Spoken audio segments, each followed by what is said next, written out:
Hello, welcome to Vivien Monroe, who is here to talk about a topic that I felt so passionately needed to be a part of this symposium.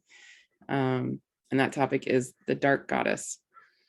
And well, I mean, I'm sure Vivien will say a lot more, and we can both say a lot more about why that's so important to me and so important to you, I'm assuming. And I'll just very briefly say that when I began exploring the goddess archetypes, what I realized very quickly was that there are a lot of love and light aspects of goddess imagery. And then there is the incredible power in a lot of them as well. And even a destructive force and a force that is in service of life, but isn't necessarily always pretty. And when I sat with that energy in myself, it felt crucial to my own integration of who I am and what life is and all kinds of things. So I'm so happy you're here. I'm so excited that you are going to be doing this for us. Thank you so much. And before we start, I'll just read your bio so people can know a little about you, because you have a pretty amazing background. Very qualified to be talking on this subject. Thank you.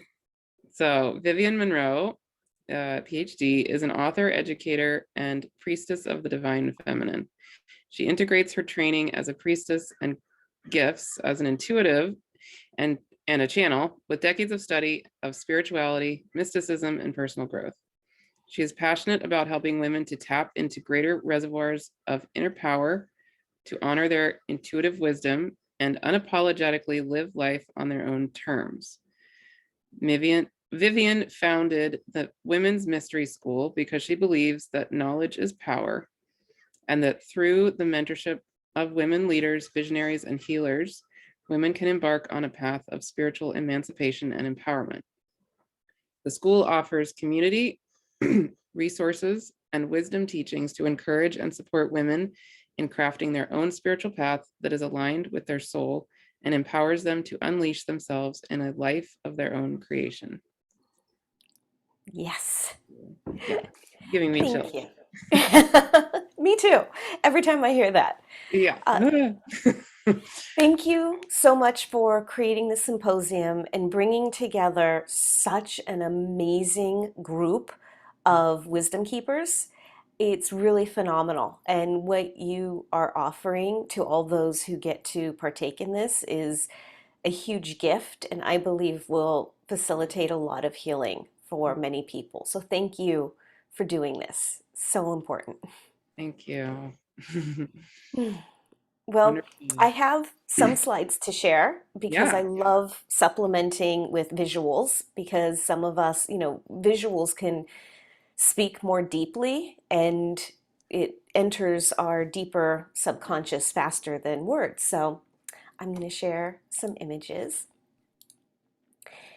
So, as you said, I am here to talk about the dark goddess. Now, going way, way, way back in history, the goddess was originally whole and then became splintered. So, originally it was the great goddess, and she was everything. She was a goddess of war, of birth, of death, of love, of home and hearth, of wisdom, of hunting, of like everything.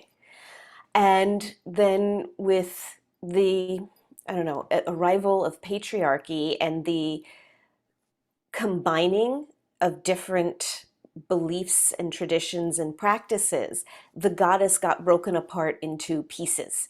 So instead of being the goddess of love and war, she became a goddess of love and a goddess of war, very separate. Instead of being a goddess of hunting and a goddess of, motherhood and children and child rearing, she became either or. And we see that in things like the Madonna whore dichotomy. You're either a good girl or a bad girl. It's just really divisive. And one of the ways in which she was divided was into the love and light goddess and the dark goddess. And the dark goddess held all those aspects that make people uncomfortable. And one of the ways that the great goddess was known was as womb and tomb. Mm. We started with her, we're birthed with her, and we end with her and go back to her when we die. The dark goddess ended up taking on the entire tomb aspect. So traits that are associated with the dark goddess, anything that we tend to put in the shadows. So sickness, plague, sex, autonomy, death, night.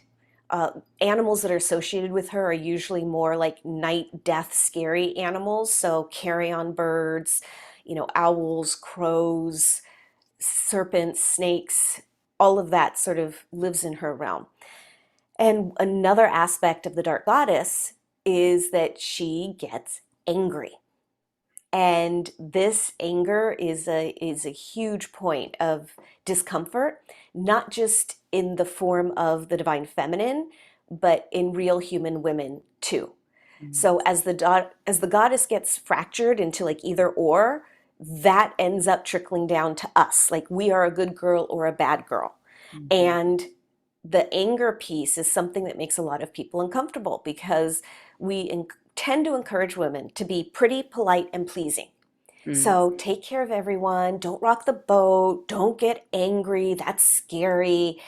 So we get cut off from a core piece of our being and it gets shamed. And anger, expressing anger, is not something to be shamed. It is a very healthy, natural, important part of our being. And it's also an important part that's reflected in the goddess. So, one of the goddesses, well, this is where, again, the split between light and dark, life and death. And one of the goddesses is Kali from the Hindu tradition. And this, I like this quote: Ma Kali contains all the mysteries of existence in her universal body. Her darkness contains the great mystery of the unknown. We fear the dark goddess only because we cannot control the domains that she governs. Her lessons may feel severe to our ego minds, but ultimately she comes to free us from all the limitations and conditioning that society and we ourselves have imposed upon us. Mm. And this is from Laura Amazzoni, who I love her work, and she wrote a really beautiful book that's The Goddess Durga and Sacred Female Power, which I highly recommend I for need to get anyone who that. has not read Yeah, it yet. thank you. Yes, I love it. So yeah, we I'm encouraging us to dive into the anger form of the dark goddess and what that models for us and why it's important to reclaim that and integrate it into our other peaceful, loving aspects, to bring the fragmented pieces back into one whole. Because anger can serve as a catalyst.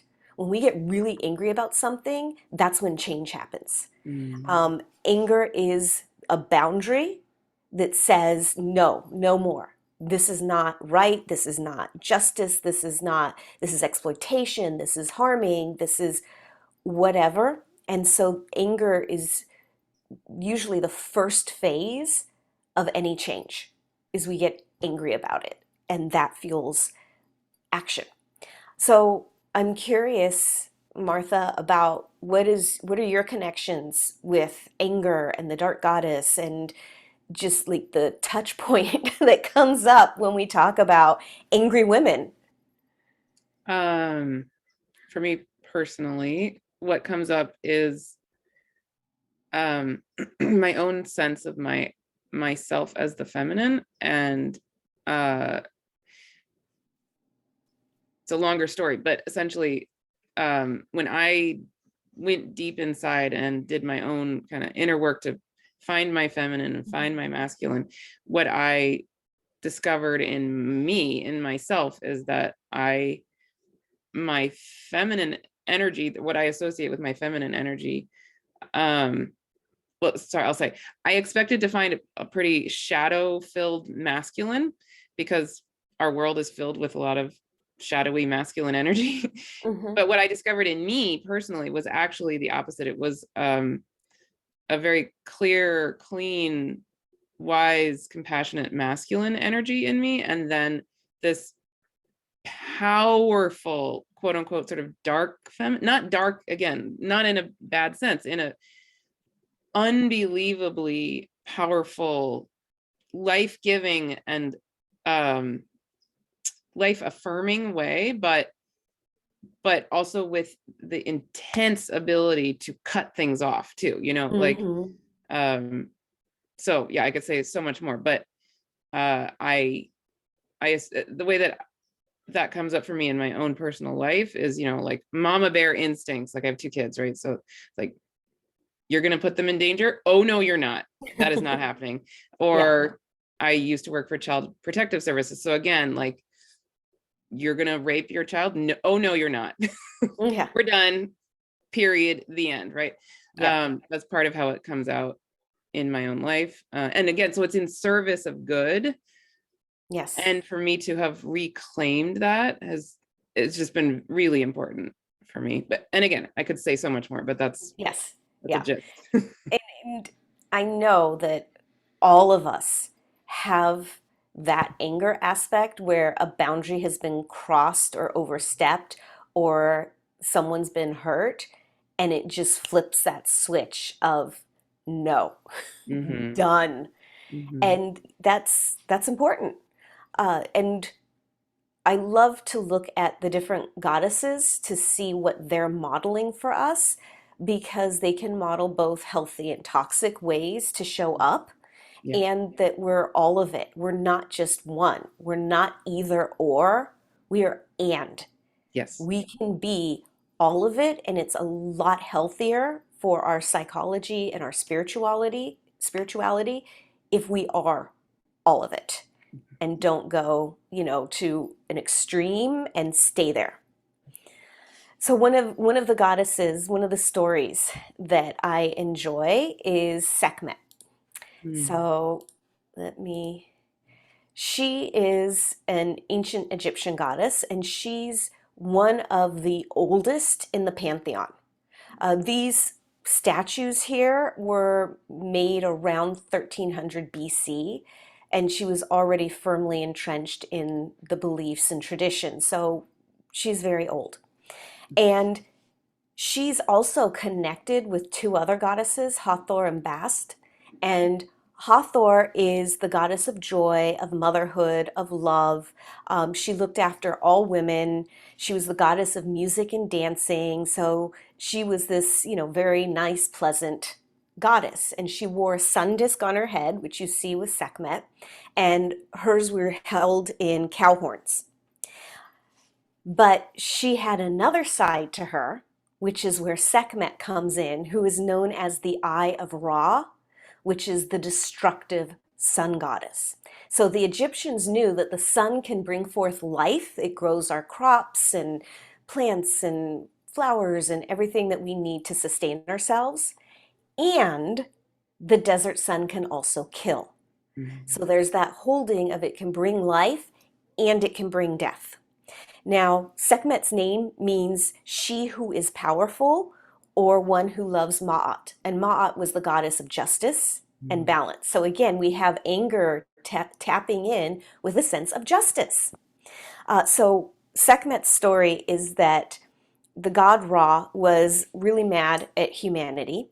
And so he decided to send down Sekhmet to teach them a lesson. And she just started devouring people. She went just overboard and developed this bloodlust and would not stop killing people.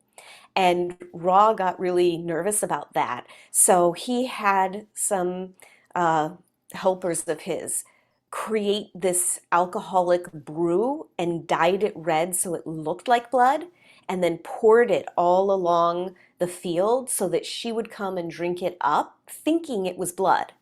And then it put her to sleep, and it calmed the rampage. So then when she awoke again, he could remind her that they weren't, everyone wasn't supposed to be destroyed. and it's time to stop killing everyone. And that's when she shifts back into her peaceful, protective side. And in some stories, she becomes Hathor again, or she becomes Bast. So we have her showing up like mankind had done wrong. And so she showed up to distribute justice Mm. and got carried away. And this is important because I think in for us as humans, we can do this too, where we Right. get caught up in our cause and like, no, I'm doing the right thing and this needs to stop. And we just throw ourselves into it. And we might not realize that there's a time where you shift tactics, Mhm. where you need to take a different route instead of just staying in the wrath phase. And I love that she is connected to these more peaceful goddesses, that there are other aspects of each other. Because that reminds us, again, we are not just fertility and dancing and humor and joy, but we also seek justice. And Mhm. we can be fierce and take no prisoners. Yeah. And yeah, so have you had any experience with Sekhmet? Have you heard her story before? Is there anything about her story that jumps out at you? I haven't explored her personally. She reminds me a lot of Eris, Hmm. or the energy of Eris, which I've, felt into a lot. And astrologically, Eris is very prominent right now in for all of us, and in my personal chart is very, very prominent. Um, but the one thing that's coming up for me with what you're saying about not staying in the wrath is, I think you and I talked about this when we met before we were recording, was in my own personal life. In my When I was 19, I traveled to Pakistan, where I had lived as a child, and I stayed with my stepmother's family. My stepmother was from Pakistan. She's from a very, very, very poor, very oppressed part of the Pakistani people. And so, anyway, so when I stayed in her village, it's dirt floors, no bathroom, no running water, all that whole kind of thing. And I had lived there as a child, so it wasn't new to me, but I was now 19. And so it hit me in a very different way. And I saw the way that women were being treated in Pakistan, which is pretty terrible. And I came back to the United States after that experience. And well, something, when I was in Pakistan, something snapped. Like I literally felt a snap in myself. And I came back and I shaved my head and I decided to be a lesbian separatist. And Drawing a line. like, Done. just done with men. This is not going to work. Like, I don't know. I just Yeah. need to pretend they don't exist or something. And and then I realized, okay, so maybe I am attracted to girls, but I actually, oops, I'm attracted to boys, and realized later I'm attracted to all genders, right? So being a lesbian separatist probably wasn't going to work for me. And then I ended up marrying a man and having two children who, one identified as a boy at birth, one as a girl. And anyway, so the point being, if I had stayed in that, it would have been destructive. Like it wouldn't have been helpful to the world or to me or to my child who was born identified as a boy or, Yeah. all of that. Right. So, but it served its purpose. Like me going through that phase definitely was important. And it informs my current life, Right. many, many, many years later. But anyway, that's the example that comes up for me. Yes. Yes. I agree. And it's a beautiful example of being triggered into that wrathful, just ah, vengeance state and recognizing when enough is enough. And Hmm. now it's time to shift back. Yeah. So, yeah, Yeah. yeah. I appreciate Sekhmet and just the ability to step into anger Yeah. and say, nope, done. Mhm. So, another, again, dark goddess, and dark because she holds these really intense um, traits and qualities, is Kali. And Mm. again, she's from the Hindu tradition. And you can see in the photos, like she has her tongue out, she wears a garland of skulls, she has a saber to chop off heads. She's very, very fierce. So her story is there was a demon, Raktabija, who was creating havoc. And the gods just could not deal with him because every time he got hurt, any single drop of blood that fell turned into another demon. So no matter how much they attacked him or cut him or hurt him, it just like proliferated more demons. So the gods asked Durga to come and help take care of this. And two demons then approached Durga, and one was called Kanda and one was called Mundi. And she became so enraged that her third eye opened and out popped the matrikas, which are the mothers. The Mm. very first one was Kali. Mm. And so you see her long red tongue. Kali went out onto the battlefield and lapped up all the blood. And every time a demon was hurt, she would catch the blood before it hit the ground. So demons stopped being created. And Wow. she just went through the battlefield and effectively ended it, like done with demons.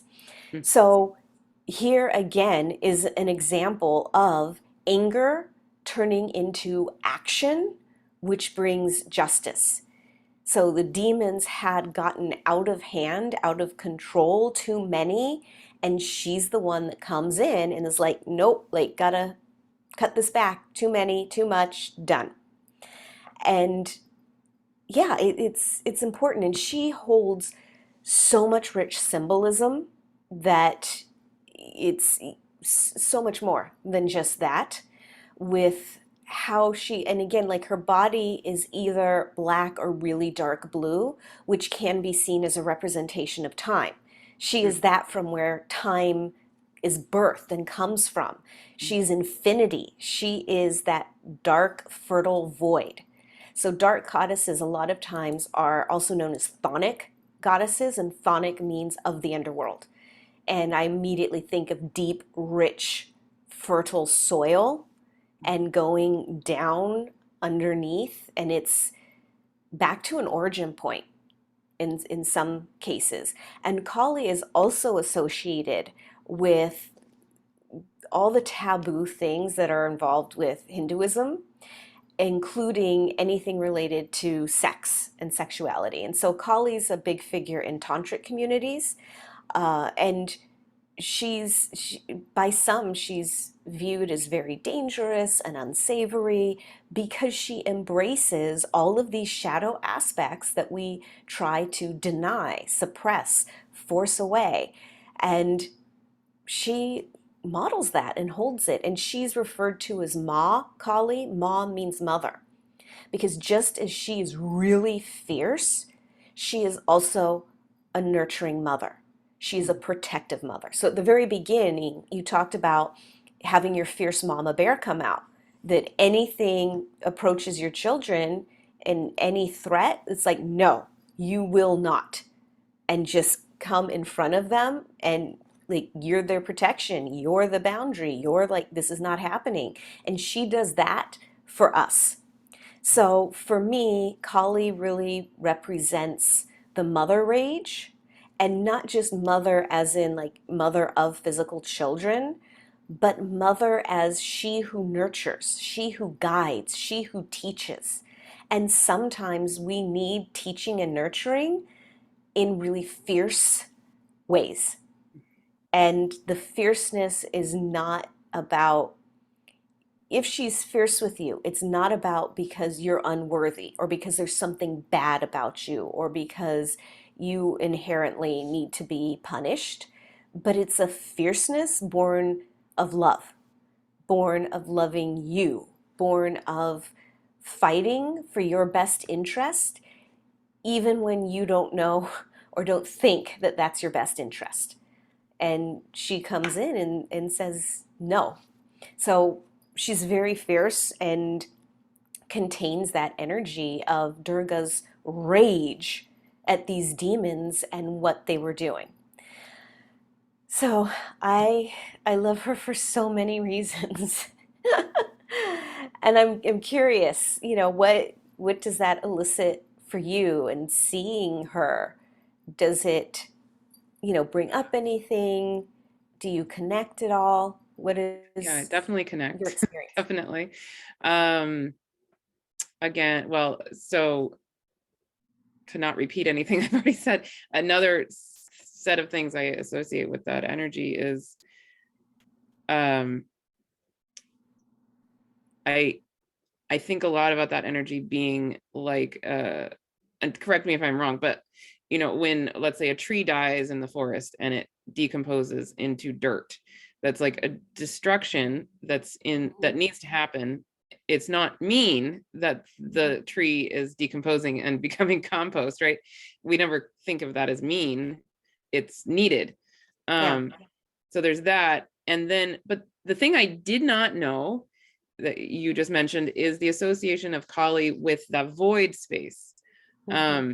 That's really fascinating to me because I'm just starting to sit with, as you're talking, I'm sitting with that parallel or the connection between that destructive, life enhancing energy and the void.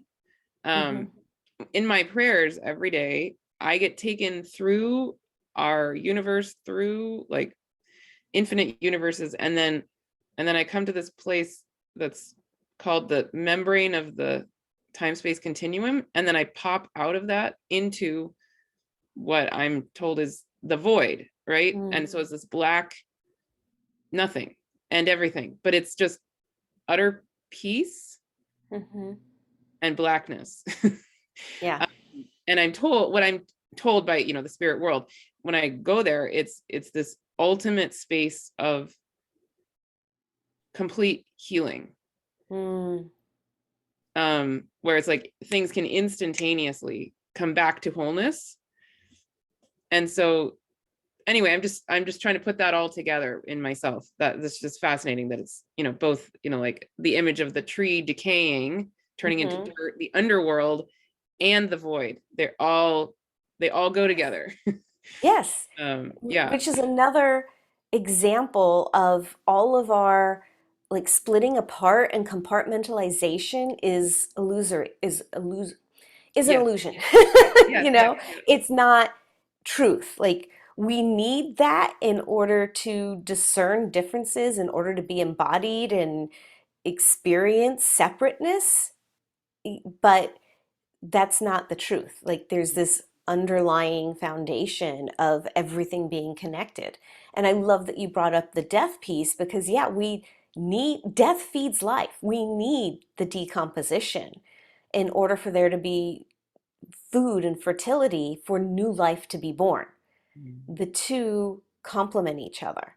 And it is really important because we see how ecosystems can get out of whack if everything's just allowed to keep growing and proliferating and nothing's put in check. Right. So this is important, and again, it's partnered. A lot of times you'll see statues of her dancing on top of the body of Shiva, who's Mm. laying just inert. And one of the sayings that I love is that without Kali, Shiva is a mere corpse. And Shiva brings the unchanging into Kali's dance and keeps her from completely destroying all of reality. So we Mm. have that balance of both are needed. Mm. The, you know, the active and the passive, the destruction and the regeneration, and they work together. Mm. And a So, part of that is you have to clear out what is no longer working before the new can come in. mhm. So, how could things grow and be born if there's demons running around destroying it all? So, they have to go first, Right. and then you can take care of what the next phase is, what the next thing to come is. And yeah, that only happened because Durga got mad. Mm.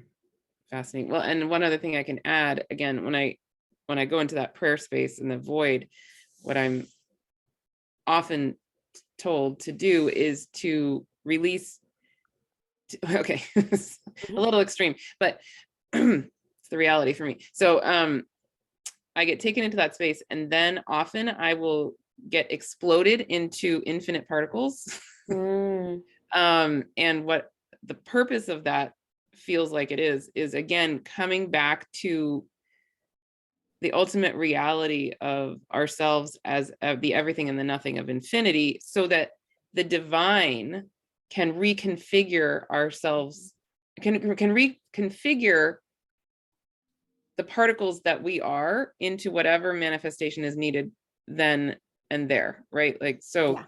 yeah, that Shiva Kali image feels somehow again connected to the part of the point of the destruction of the, or me being exploded into infinite particles Mhm. is so that the divine can do its work. So like it's not us trying to force some creation that we think is correct, but it's, the tree decomposes, it becomes dirt, is part of the dirt, and a flower is born, and Mhm. we can't control what that flower is meant to be. It's going to be Right. what it's meant to be. Yeah. Feels similar. Yeah. I agree. Yeah. Yes. I thank you for bringing that in and your direct experience of the shattering Mm, and reconfiguration. And I also love that you pop up into that void, mm. which makes me think of like the great womb, like the Yes. darkness, Yes. Yeah. the Yeah. lack of, I don't know, things, like you're just floating Yeah. and you're not doing anything. Yeah. Like you're being created without any effort. It's the process itself is happening, and it has to happen in the void, Yeah. in the darkness, in the emptiness. It happens outside of time and space and matter in order to come into matter. Right. So I love that. And again, it reminds me at the beginning of the goddess as womb and tomb. Yeah. The womb where it is all brought together and birthed into form, and the tomb of the death and destruction gets pulled back in to the original void Right. where it can cycle through again.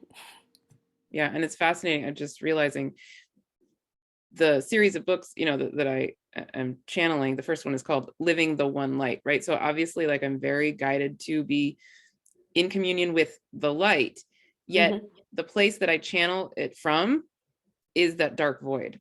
It's coming Yeah, from darkness. yeah, That's fascinating. yeah. Wow. Again, the two are inseparable. Yeah.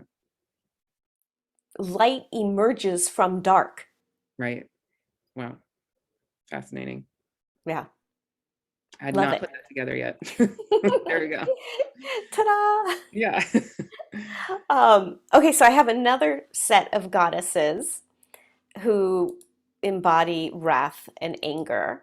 And this is from the ancient Greek tradition, the Erinyes. So they are three goddesses of vengeance and retribution who punish men for crimes against the natural order. They're particularly associated with killing a mother or a father. So if a child kills their mother or father, like that's where they really lose it. And they make an appearance also in Oedipus because he unknowingly killed his father and married his mother. And so they were on him and tormenting him. And what these goddesses are doing is they are looking for justice. You've just put the scales out of balance. It needs to be fixed. And we're not going to stop, coming after you until it is fixed. And victims of any crime could also call upon the Erinyes to go after the perpetrator until justice has been served. And this could extend to an entire community. So if, let's say, a murderer sought refuge or exile in a certain town and they were sheltering the murderer, the Erinyes could bring destruction and, you know uh, hunger, poverty, starvation to that entire town Mm, because they're harboring someone who hasn't paid the price, who has not, rebalanced the scales for what they've done. Um, so the way that their wrath shows up is very broad. One of the main ways is through madness. So they drive the person insane. And you can see in the center image there, they're like, to me, I feel like that is the feeling of going mad, of just covering up to stop, stop, stop, stop, and the mental anguish and torment that comes from that. The afflicted person could also suffer from illness or disease, hunger, and it was not fixed until there was a ritual purification and the perpetrator completed some sort of task for atonement. So this isn't revenge. It's not, I'm going to get you back. It's justice. You've done wrong. You need to atone. Once you have atoned, once you have, made things right or rebalanced the scale, then you're free. Then the Arañes no longer hunt you down and torment you. So they are really ensuring the balance of justice. And that happens. Um, Sometimes the women, the individuals, are associated with, one is uh, retaliation, one is curses, one is called the exactor of justice, and one is madness. So each of those individual things become part of this collective of the Arañes. And they're usually depicted as really ugly, winged women with like wild, unkempt hair. They have waists that are wrapped around with serpents. Sometimes serpents are actually in their hair. I believe two of the Arañes in this photo actually have like little serpents coming out of the hair. And they wielded whips. They could be clothed in black robes, which was the black robes of mourners, or it could be in the short skirt and boots, which was the attire of a huntress. Mm. So a mourner or a huntress. So this is the anger and the wrath of the dark goddess personified in a group, Mm. which to me connects back to the one. Mm. They're each these individual curses and exactor of justice, but they're a group, they're a whole. So it's really embodying like the many within the one and the one comprised of the many. And their anger, like in all of those images, their face, like they are pissed Mm. because they're seeking justice. So again, anger is fueling the righting of wrongs, the balancing of the scales, seeking justice. And that wouldn't happen if they just stayed love and light and peaceful and like, well, I'm just going to love it all out of you. And there is a place for love and forgiveness and compassion, but there's a very necessary place for the anger that spurs social justice in this case. So have you heard of them before? Are you familiar with them? No, I never heard of them. No, but the only thing coming up for me with that is sort of the parallel with parenting. Because I did, again, as a therapist, I worked with a lot of parents and foster parents and that kind of thing. So I did a lot of coaching them with parenting. And the big number one thing I would say is you need the balance of the limits and the love. I mean, the love has to always be there, but Right. you need to balance it with very clear, very consistent limits. And that's not so much about revenge, so it doesn't Yeah. totally apply, but it's, like we need structure of some kind and like accountability. Yeah. Otherwise kids don't thrive. They just don't. Right. So yeah, and they become Yeah. difficult, frustrating. Exactly. Yeah. Yeah. And again, they're not seeking revenge. They're not going after someone just to hurt them, but they're seeking justice and they seek it fiercely. Because once there's atonement, that's it. They walk away. There's no, I'm going to keep hurting you and I'm going to keep Mhm. like punishing you. It's about you need to atone. You need to make right what you did wrong. Yeah. Yeah. Yeah, again, that just comes back to accountability for me.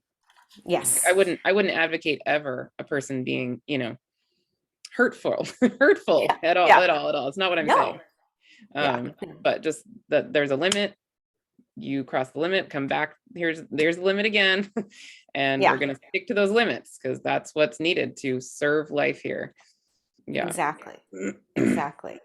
And again, when people are confronted with someone who's angry, it can be triggering because it can be scary and it can be just disturbing and put us off balance, and especially when it comes to the realm of women. Like I said earlier, when we're raised to be pretty polite and pleasing, don't rock the boat, don't make people uncomfortable, just take care of them. When a woman shows up in anger and she's not following that script, it can be really unsettling. And so people can get triggered by the appearance of anger and rage. And that's where discernment comes in, because there's healthy anger, the healthy anger of setting limits, of setting boundaries, of saying no, of stopping something that is not good, stopping something that's hurting others, that's victimizing others. And then there's the toxic rage, the toxic anger, which I see visually the like sacred anger, sacred rage as being very focused. This is exactly what went wrong, and this is what needs to be fixed. Yeah. The more toxic rage I see as indiscriminate and just spraying everything in its path. There is well, this is the one piece that needs to be fixed, or this is what went wrong. It's just burn it all to the ground. Yeah. Just done, which is what SEKHMET was doing, of just taking everything out. And so it's like, no, like that's not where we want to go. We want to have the discernment. And that's also discerning for those who are angry, if they're coming from retaliation and revenge versus justice, versus seeking balance. And for women, because in most cultures, we are not allowed to show rage and anger. We become really scary and name called and shamed and demonized for it. So when we hold our rage in, like turn it in within ourselves, that usually becomes depression. It can be self-hatred, it can be depression. We can spin out and we turn all of that in on ourselves.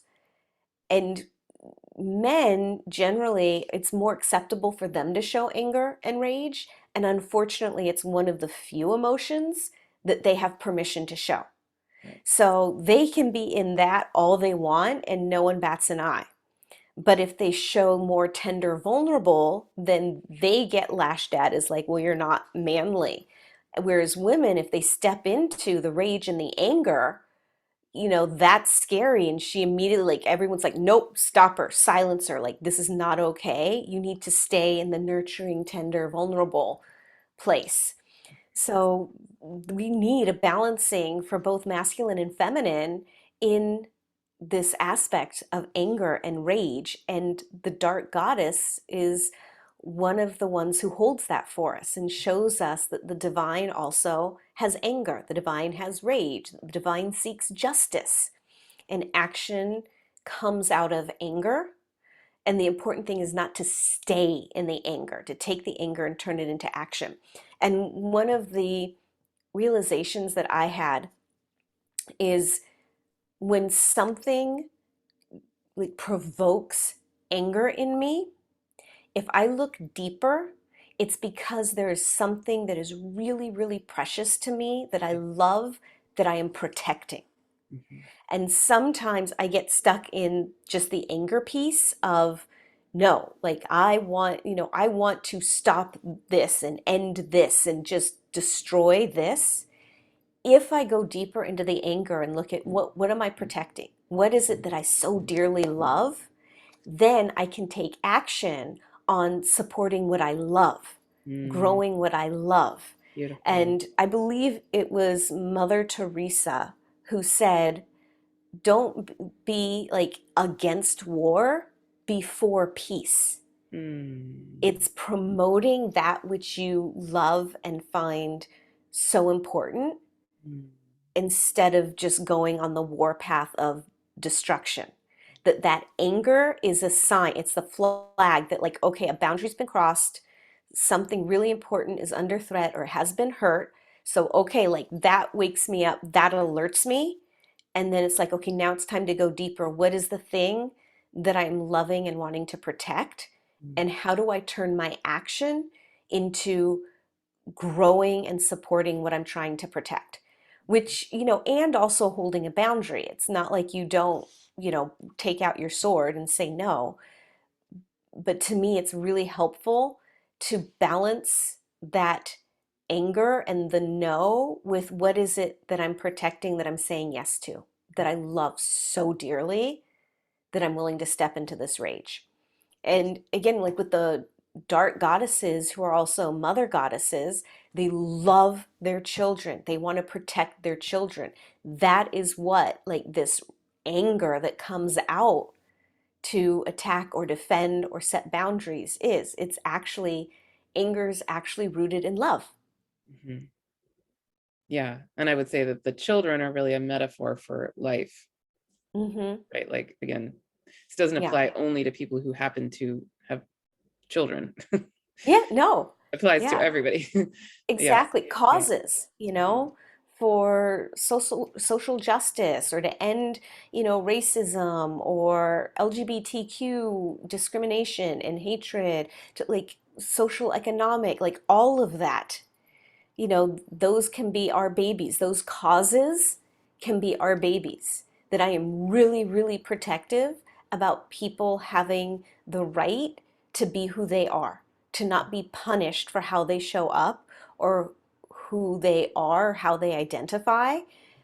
It's like, no. So I love everyone's inherent value and right to be who they are, Mhm.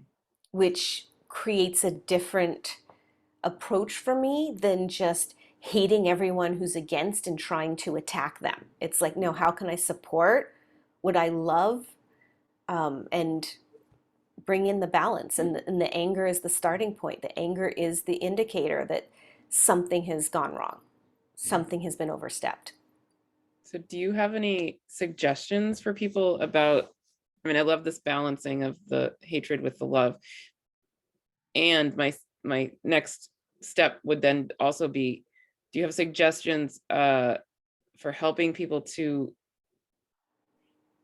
nurture their discernment with their anger, to come into the ability to discern what in this anger that I'm feeling is helpful, and more of that direct, clear, focused way of being with it that you mentioned, versus the spraying everything all at once rage. Right, Um, right. Different people will be supported in different ways, and depends what kind of anger or rage you're dealing with. Because if you've been hurt or violated or attacked or harmed, that's very different, and there are a lot of avenues for support, versus someone who's experienced an offense that's not life threatening or bodily harm. My first step has been therapy, having a therapist to guide me through, because there can also, one of the things anger can protect is our wounds. We've mm, been hurt before, we will not be hurt again. right. And when that wound starts to get poked by someone, even accidentally or unknowingly, like, it can just erupt. And so having a therapist that you can work with to help navigate, like, what is the wounding? What is the thing, you love behind it? Where's the anger coming from? What is healthy action that you can take? Because again, like, doing nothing with the anger can just cause this rotting from the inside out.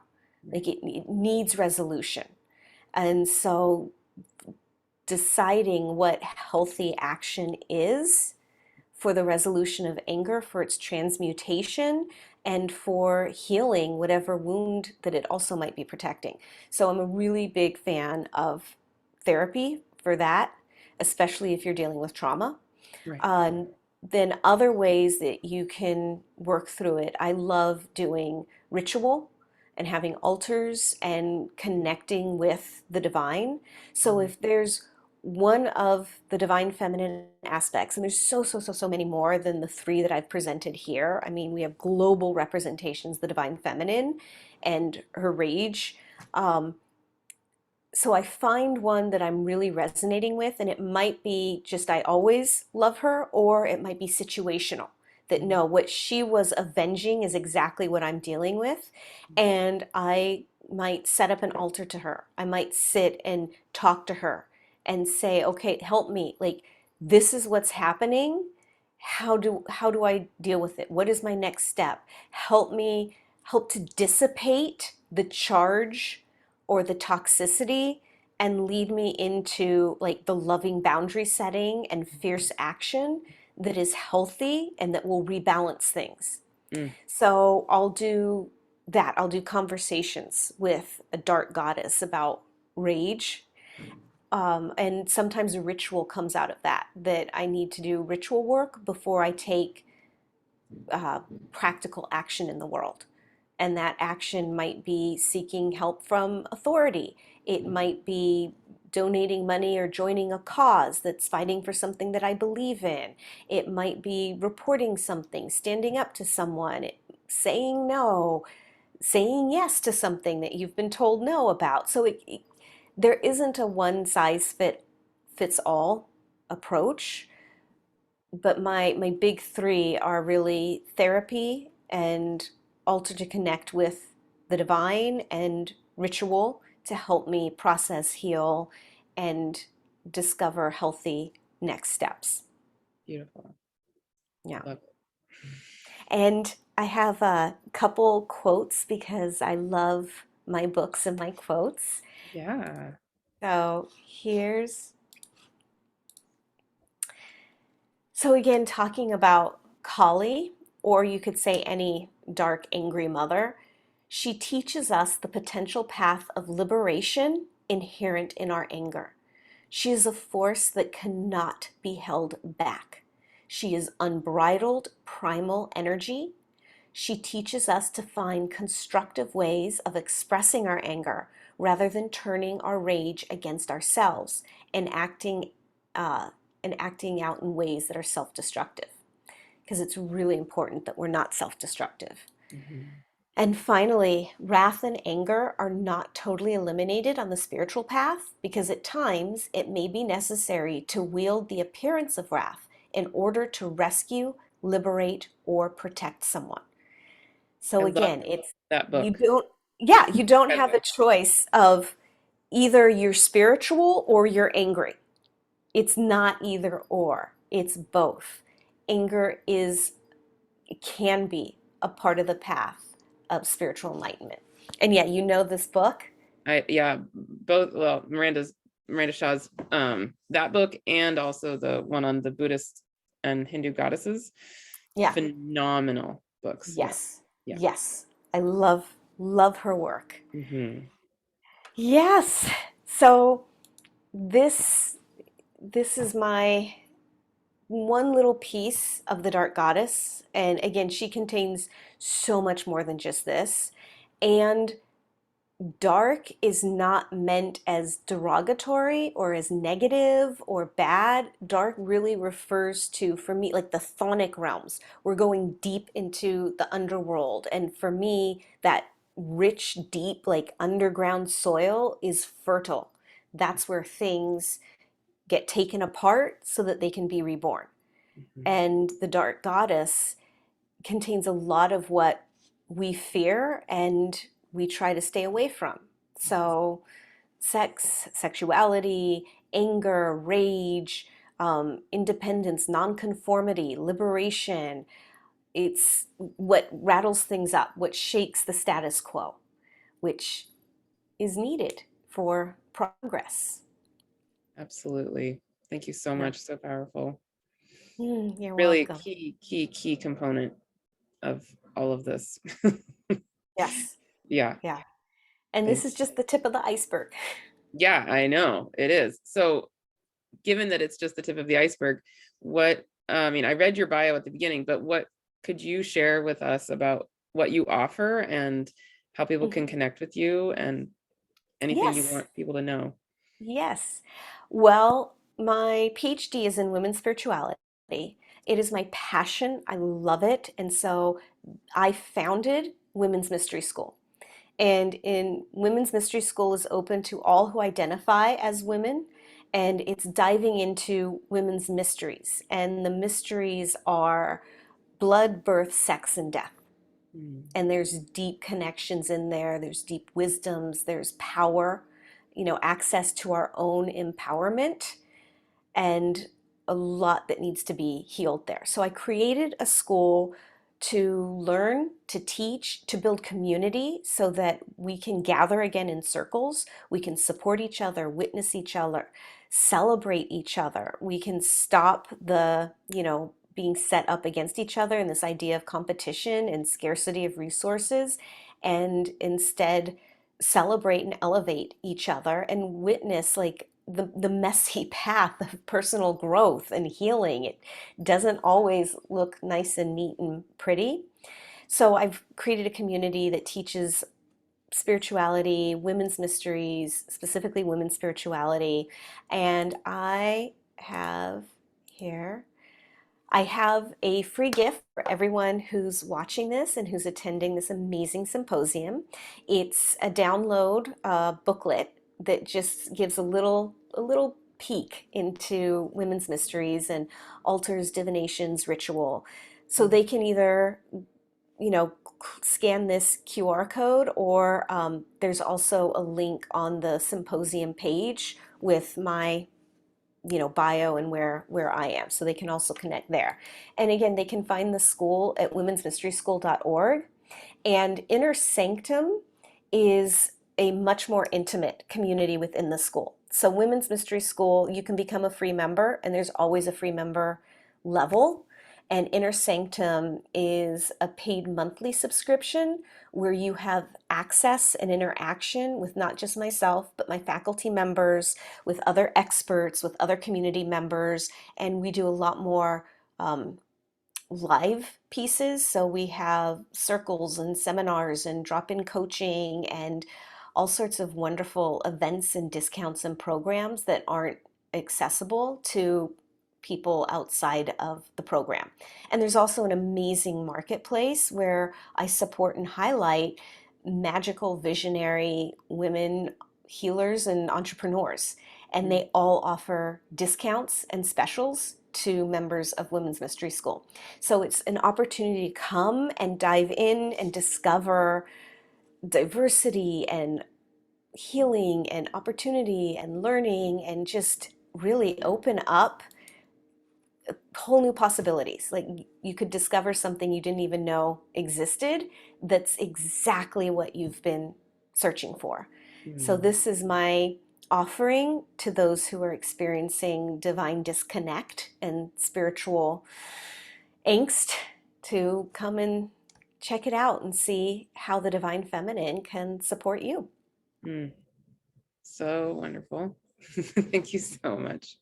Thank you for doing this symposium, and thank you for inviting me. I am very honored. Thank you.